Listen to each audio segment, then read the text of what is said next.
he used to say how great Florida was. Hell, his whole family moved to Florida under my governorship. Are you kidding me? And ladies and gentlemen, we're going to be taking a deep dive into the presidential campaign, and it's more than just a presidential campaign, Jeff. We have so much going on in the world today relative to what's happening to Trump, what's happening to Biden, investigations, FBI. We're going to be taking a look at all of that today, and we're joined Jeff Berkowitz with Public Affairs TV. Jeff, what's your thoughts on the presidential campaign as we this week had some new contenders added? Well, we'll get to the new contenders, but the big thing for the GOP presidential primary, the top two guys, it's DeSantis and Trump. It's Trump at 52%, it's DeSantis at 22%, and the rest are in low single digits or zero. So DeSantis, that was last week. We're taping this on June 8th. Last week, this week, next week, it's going to be DeSantis doing what? Taking shots at Donald Trump. He's behind by 30 points. Trump is saying silly stuff. He's talking about, hey, Florida's not really doing so well. They didn't handle COVID. And what's DeSantis say? Sweet Jesus. Trump moved his whole family into Florida. How bad could it be? So it's going to be Trump going after DeSantis, trying to say what are often dumb things, and it's going to be DeSantis taking a sharp shot because he's not moving the needle. He's got to move the needle. Whatever he does it, money, ads, shots, single focus, say smart things, get people to believe this guy could be the president. Trump was the president. They know that. They know he could be the president again because he was the president. It's very simple. That's what's going on.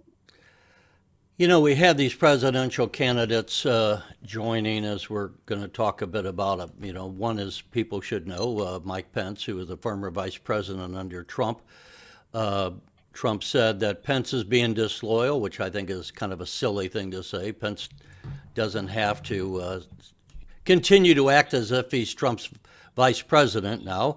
He has his own, and it's good to have ambition, and if he wants to be president, that's one thing. But Trump is so far ahead in the polls. A lot of pundits say that the real contenders, that it would be hard for any of these people to catch Trump in the Republican primaries.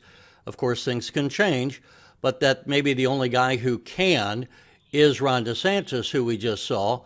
Let's take a listen to something else that he was saying recently on the campaign trail. And one of his themes is that on the cultural issues, he says he's going to be protecting children. We stand for the protection of our children. We will fight those who seek to rob them of their innocence, and on that point, there will be no compromise. So standing up for children, and Jeff, how is that going to play? We've heard in the context of the last year that there's been an attack on parents. We've had the whole transsexual thing. This is a stew of cultural issues.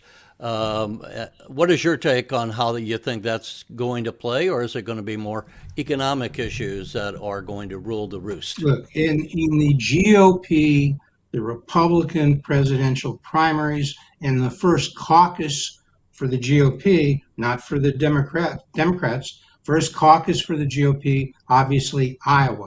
This is a culturally conservative state. This is one of the things they want to hear about. And they want to hear from DeSantis. What he said was he will never compromise. He will never back down. You're going to hear that phrase a lot. I don't back down. I'll never back down. People like that about Trump. He stood up, he said what he was going to do, and they thought he could do it. DeSantis will say he didn't do it, but they think they like that about Trump. They will like this about DeSantis.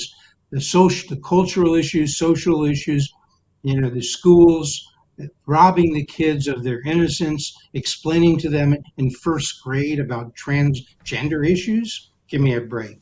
That is going to be extremely popular. As we get into the general election, he's going to have to push the economy is bad, inflation is terrible, people are concerned about jobs, heading toward a recession. So you got to be facile here. You got to move. If he beats Trump, he's going to have to switch gears. and he's going to have to do some of the general in the primaries. But your short question, Terry, was, is that important? Do they care? Yes, they do care. And DeSantis has to do very well in the early primaries. He's got to do well in Iowa. He's got to do well in New Hampshire. He's got to do well in South Carolina. He needs money. He's doing well now. But to keep the money flowing in, you got to do well. You fall, there's going to be somebody else to replace him. He knows that. The pressure is on. A lot of people have said that the Republican presidential primary race could be over by March, so early on in those early primaries. And if Trump, we'll see, Trump could stumble. We could have some surprises, but people are going to have to pay attention early on. It's this time next year, June of 2024, we'll probably already know, in all likelihood, who the presidential nominee will be for the Republican Party. We think at this time it's going to be Joe Biden on the Democratic Party. At least a lot of people are presuming that. As our viewers will know, last time we got together, I said, I don't believe Joe Biden will be the Democratic nominee. I think there is an ongoing investigation into corruption. And it's amazing that this hasn't come out already, because we have had the Republicans finally take the House. That was in January. They were delayed because of the delay over who was going to be their speaker. But now the House Oversight Committee is investigating a number of things that were buried during the time that the Democrats held the House. And Jeff, just this morning, this is breaking news here. This was the House Oversight Committee was today going to be holding in contempt FBI Director James Comey for not handing over a document relative to the investigation of President Biden, who is allegedly, according to a whistleblower, as vice president, took some millions of dollars from foreign entities. So that is ongoing, and we'll have to see. That could have a major impact. And even if the president is not guilty, we'll have to see how that goes. It is increasingly going to be an issue that comes to the fore and could certainly damage him. Terry, excuse me. I think you just misspoke, and you said this document was being withheld by you didn't say former, by FBI Director James Comey, but it's being withheld by the current FBI Director Wray, right? Oh, I'm sorry. Isn't that what you meant to say? By Christopher Wray. I'm sorry. James Comey is the former FBI director. Right. It was being withheld by the current FBI director. You're right, Christopher Wray. And you're right. And just so people know, because they're not hearing a lot about this. If they watch Fox, they'll hear about that. They know who Jim Comer is if they watch Fox. If people out there who follow politics a lot and they watch CNN and they watch MSNBC, they don't know about this, Terry. It's news to them what you're telling them. It's important news to them that you're telling them, but that's why they turn to us. They turn to Fox. We're not Fox. We'll give them both things. We're balanced. But they don't know this. They don't know about this document. They don't know why it's important. They don't know about the laptop. Let's explain just briefly. We're not going to go too deep into the rabbit hole on this. They'll hear more about it. But people have probably heard about the Hunter Biden laptop that the FBI has been sitting on since December of 2019, 3.5 years. And other people now, as I alluded to in our last show, we gave a website to where if people want to see what's on that, they can look. But they may not have heard that what's on the Hunter Biden laptop, there is evidence that is damaging to President Biden in terms of seeming to connect him to criminal activity, let's put it that way, to taking money from foreigners and not the English and not the Canadians. I mean, this is from China, Romania, Russia. So the irony is there could be what we would call Russian collusion with Biden, whereas the Trump collusion was investigated and found to be nothing there. What they may not know, Terry, which you know, and others who follow Fox and read things like the new in New York, the Post, the newspaper, they may not know that there are emails that were on the laptop. We won't go into how the laptop was discovered and they've gotten these documents, but they won't know that there was discussion on these emails of people who were talking about getting $10 million from these Chinese Communist Party business associations. So $10 million in one way or another, according to these emails, was being transferred to the Biden family. And they would hold it for the big guy. And they're saying, because they didn't use his name, the code was that's the president, that's Biden. And so if a third of what they're getting is going to the big guy, they would hold it for him. That's the bribery allegation. We can't, it's not been proved yet. What we're saying here is there's evidence that the FBI, not yet evidence in the sense that the courts would view it as evidence, but there are documents, there are things to investigate. The FBI has been, the allegation is by whistleblowers, they were slow walking this. They were quick to investigate Trump, come to that later, but they're not quick and they're not following what they should do to investigate the Biden family, and that could lead them to Joe Biden. And I'll just say, folks, this is not just a conspiracy, or it's not necessarily a conspiracy among people who shouldn't be listened to. Brit Hume, a very well-respected journalist for 3 or 4 decades, for 3 decades before he went to Fox. I would say for 4 decades, he was the ABC White House correspondent back in the 1980s, covering so he is an old hand at covering Washington. And he said in summary, I'll summarize it in the last week, speaking about this as a senior advisor, senior correspondent to the Fox regulars. Brit Hume said, we kind of always wondered about Biden. He said, for a long time, he has these multiple houses, he has substantial wealth. Where did it all come from? Because his salary, most of his life, his salary has been a Senate salary, roughly $200,000 a year, which to many people sounds like a lot, but it's not easy living in DC, living the life of a U.S. Senator, to accumulate a lot of wealth. Now, Britt didn't say any more to that, but he raised those points in conjunction with the allegations in these documents or others, or implications of these documents, that there's bribery going on. And people say, well, the money's going to the family. Well, Biden has multiple millions dollar homes, number one. Number two, where we have some indication or investigation of Trump relative to documents. What did we find? And the FBI raiding Mar-a-Lago. What did we find out shortly after that? Oh, what do you know? Biden has documents in 3 different locations, at his house, at his institute at the University of Pennsylvania, and some location up in Boston. So this presidential campaign, let's go back to the big picture here, is going to be one with a lot of additional pieces of information that have nothing to do with what is candidate A going to be doing on the issues or candidate B going to be doing on the issues.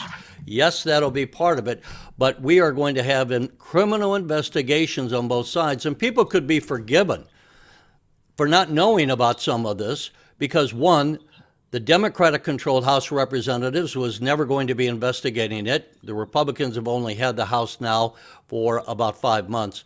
And secondly, to their shame, so much of the professional media, the networks, refuse to cover negative stories about Joe Biden, or have to this point. They have just, even going back to the 2020 election, prior to, they didn't cover the Hunter Biden laptop. They didn't cover, even recently when James Comer, the representative and the chairman of the House Oversight Committee, had a press conference, which was shocking in its detail. Not one of the networks even covered that as a story. So the people who watch us, Jeff, might be hearing some of this stuff because we're not sticking information under the mattress. We're going to say this is what's happening. And these are not allegations, or some of them are allegations, but these are allegations backed up by credible people. And just now, today, as we said, Christopher Wray surrendered a document to the House Oversight Committee that he had refused and been dragging his feet on to hand over. Okay, and it's a big deal. It's a big deal symbolically because the Comer Oversight Congressional Committee, the U.S. House Committee that Jim Comer has been heading, has made the point now, has made the point, we're going to not accept your view that you can tell us what's in the document, that you can have two of our members of the committee come over and look at the document. No, he said we subpoenaed it. We're entitled under the law to get the document, okay? To have the document. All the members of the committee can look at the document, can study the document.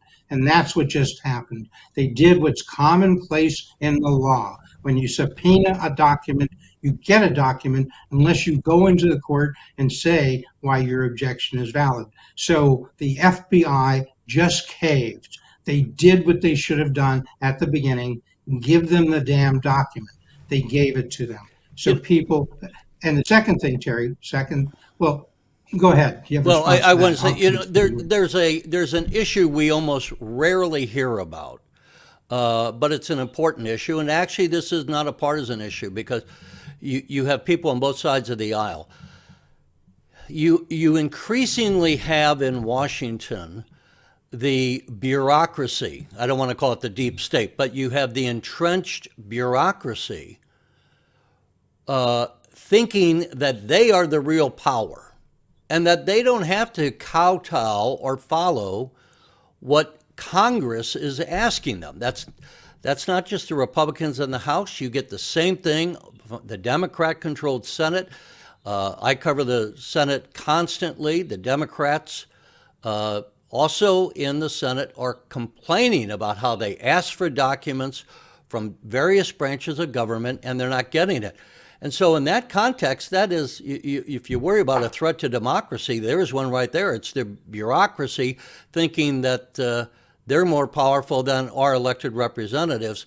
And today, we've seen it. This is, Christopher Wray dragging his feet, trying to say, no, I'm not going to give it to you, making excuses. So I think it's a real victory, not just for the House Republicans on the House Oversight Committee. It's a victory for American democracy that the Congress stood up for itself, said we have the right to see these documents and you will produce it or else. And that's what happened with Christopher Wray. Let's bring that point back. Let's bring that point back to what we're doing on the show. And what we'll do is go through, by the end of the show, that we'll show there now eight possibly credible candidates, for sure 5 credible candidates, 5 candidates who could go on to become president, who could have the organization, who could have the skills, the options, the background, and the money. We'll get to that. But number 5 in that list, somebody people haven't heard a lot of, he's the first millennial to run for president in either party, and he happens to be running in the Republican Party. His name is Vivek Ramaswamy. And what Vivek says, Terry, he just made your point, and he makes it on the campaign trail all the time. And the point is, look, people forget, we have 3 main tiers of government, branches of government. We have the executive, which is overseen by the President of the United States. We have the Congress, the House and the Senate, the second branch. And these are spelled out in our Constitution. We have the third branch, and they're listed in this order. We have the judiciary. In the order they put of importance, our founders, number 1 was the executive, the president. The most responsive because he's elected to okay, by well, the people. We don't want to focus on civics lessons here. Okay, but it is civics, and he does make this point. It is important because he says, but somebody's added to those 3 branches of government a 4th branch. He calls it the 4th estate, and that's the deep state. That's this bureaucracy that doesn't change. When we elect a new president, we have, in a sense, a new group of people, senior people, but these people stay. He wants to have. Well, he's also running on cultural issues. And he's Well, running let me just get to against the- some of the trend and cultural issues that We'll we've get to been that, but seeing. let me make your point. Point he makes. He wants term limits on these people who stay in their careers for 30 years. That deep state. Now that may sound far-fetched, but my point is the main thing you're saying is this deep state, this bureaucracy in the executive, in the Congress, really controls a lot. And now how you can get a hold of that. The Trump never got a bureaucracy, hold of if that. it's done right, gives stability to government, because it is true that House and Senate members come and go and presidents come and go. So you have a consistency of government in the bureaucracy. That's a good thing. When they start getting too big for their britches, as we used to say when I was growing up, when they think that they're the leaders and that the Congress has to follow their dictates, then you run into problems. Now, I want to go back to this whole issue that's clouding the presidential race. We have investigations going on, and one of those is also true of Trump. You and I have talked before, and people are probably familiar. This week, we had former White House Press Secretary Jen Psaki, who has a show on CNN, interviewing former FBI Director James Comey, which is what I had on my mind. And they were talking about the potential for Donald Trump to be indicted as a candidate or even as a president. Let's take a listen to that comment. Can you envision a scenario where Trump manages to win back the White House and justice is delayed? I could. I don't want to, but I could. I mean, it's this crazy world that Donald Trump has dragged this country into, but he could be wearing an ankle bracelet while accepting the nomination at the Republican convention. And could be wearing an ankle bracelet and be elected in November. Yeah, we could have, it would be rejected if you put it in a script for a show, but you could have a president who is potentially incarcerated when he's elected. So that's that, Jeff. But correspondingly, we have a lot of people are saying what we've seen with James Comey is a continuation of the FBI refusing to play fair, that the FBI has become partisan, that the FBI goes after Republicans and they don't go after Democrats. And this Christopher Wray, the FBI director, refusing to hand over this document until he was threatened with contempt of Congress is proof that the FBI has been politicized and what some are calling weaponized. There was a conversation today with some of the leading investigators, John Solomon, reporter, Greg Jarrett with Fox, and also Alan Dershowitz, the Harvard law professor, on the investigation and the idea of having a two-tier justice system. Let's listen to what they said. Conservatives kept getting smeared, and the FBI's always in the middle of it. You know, they always show up in the middle of it. But when it comes to Hunter Biden, they're on the opposite side. They're like, oh, can't talk about it, can't show you the memo. A very different system of justice when it comes to Joe Biden versus Donald Trump. Was the stated opinion of the DOJ that a former president could take whatever he wants under the Records Act. For 10 years, that was the standard endorsed by a federal judge in Washington. But Garland abandoned it because it's Donald Trump. His problem is that obstruction requires a corrupt purpose. The Supreme Court has defined that. Immoral, depraved, or evil intent. Well, where the hell is that evidence? If there were a Republican attorney general who was as political as this Justice Department, there would certainly be an investigation based on probable cause of deep corruption by Hunter Biden. Now, whether it involves his father or not is an investigative matter. You don't believe sources to prosecute, you believe them to open an investigation. And there should be an investigation. There's enough smoke there to justify the belief that there could be fire. So, Jeff, there we are. That was a video courtesy of Fox News. And what a lot of people are worried about, I think on both sides of the aisle, we don't want our government agencies to become politicized. That's for the politicians. Organizations, especially law enforcement, should not be operating investigations based upon political leanings. And that also includes not just the FBI, but the Department of Justice. Yeah, well, let's be objective, though. What Jen Psaki's talking about in those clips we showed there, we could have Donald Trump, a former president, running to be president again with an ankle bracelet on, because he's got 5 investigations, criminal investigations or lawsuits coming at him. And he's got a trial in one of those scheduled for March of next year, the same time as the primaries. Well, What they let's went on give to that. say, What trial is that? That's Bragg in New York, right? that's Bragg in New York. And you know, Bragg a is lot the- of people on both sides of the aisles have said that's a BS investigation, that Bragg hasn't even said what the violation of law is. Well, what it is in essence, Terry, forget the 34 counts. We're not going to go through all of that. And they're alleging. Give me one. What is the crime? Here's the problem. Here's what they say happened. They brag. Bragg says that Trump, Highly partisan what he did, prosecutor. that Trump used campaign money as hush money to hush up Stormy Daniels, who is alleging this. Did he give evidence of that happening? Terry, it's an indictment. An indictment is not evidence. Right. The evidence exactly. comes in the trial, which would be March of next year.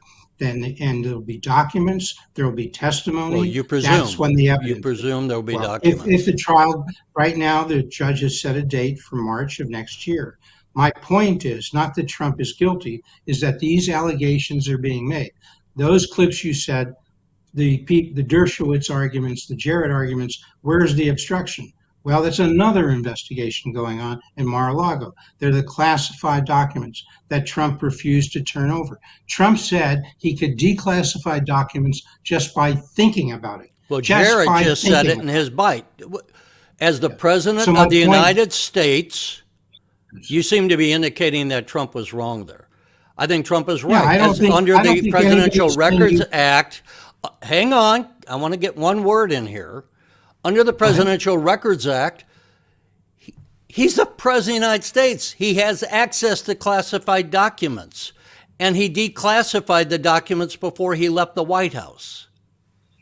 Terry, there are procedures set out in the law to declassify documents.